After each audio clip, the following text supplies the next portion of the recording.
नमस्कार दोस्तों, आज के हमारे इस वीडियो में हम आपके लिए शक्तिला एकादशी की पावन कथा लेकर आए हैं।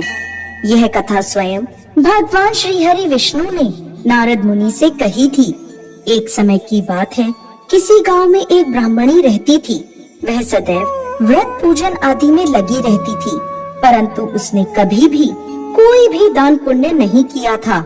वह ब्राह्मणी भगवान श्री हरि विष्णु की परम भक्त थी। एक बार उसने भगवान विष्णु का 1 माह तक व्रत पूजन आदि किया, जिससे उसका शरीर अति दुर्बल हो गया। यह देखकर भगवान श्री हरि ने सोचा, इस ब्राह्मणी ने व्रत पूजन से अपना शरीर शुद्ध कर लिया है, जिससे इसको वैकुंठ की प्राप्ति होना निश्चित है। परंतु इसने आज तक कभी भी अन्न आदि का दान नहीं किया है, जिसके कारण इसके शरीर की मुक्ति होना मुश्किल है। ऐसा सोचकर भगवान श्री हरि ने एक गरीब व्यक्ति का वेश धारण किया और उस ब्राह्मणी के पास भिक्षा मांगने पहुंच गए। भिक्षा मांगने आए गरीब व्यक्ति को देखकर ब्राह्मणी को गुस्सा आ गया और उसने उसके भिक्षा पात्र में मिट्टी का एक ढेला डाल दिया। भगवान श्री हरि मिट्टी का ढेला लेकर वापस वैकुंठ लोक आ गए। कुछ समय बाद उस ब्राह्मणी की मृत्यु हो गई। जब वह स्वर्ग पहुंची तो मिट्टी दान करने के कारण उसे स्वर्ग में एक महल मिला। जब वह महल के अंदर गई तो हैरान हो गई। उस महल में कुछ भी नहीं था। वो महल बिल्कुल खाली था।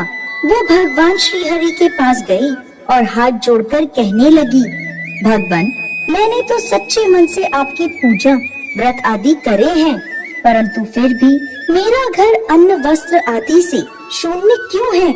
इसका क्या कारण है?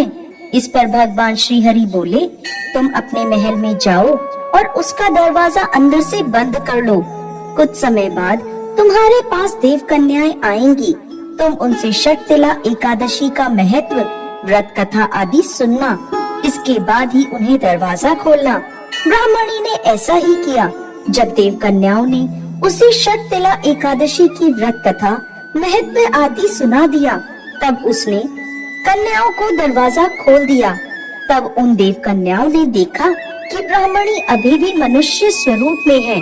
तब ब्राह्मणी ने देव कन्याओं के कहे अनुसार शक्तिला एकादशी का व्रत पूजन आदि किया, जिससे ब्राह्मणी अति रूपवान हो गई और उसका महल अन्न धन आदि भंडारों से भर गया।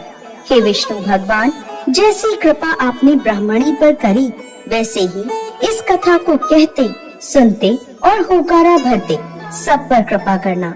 जय श्री हरि विष्णु।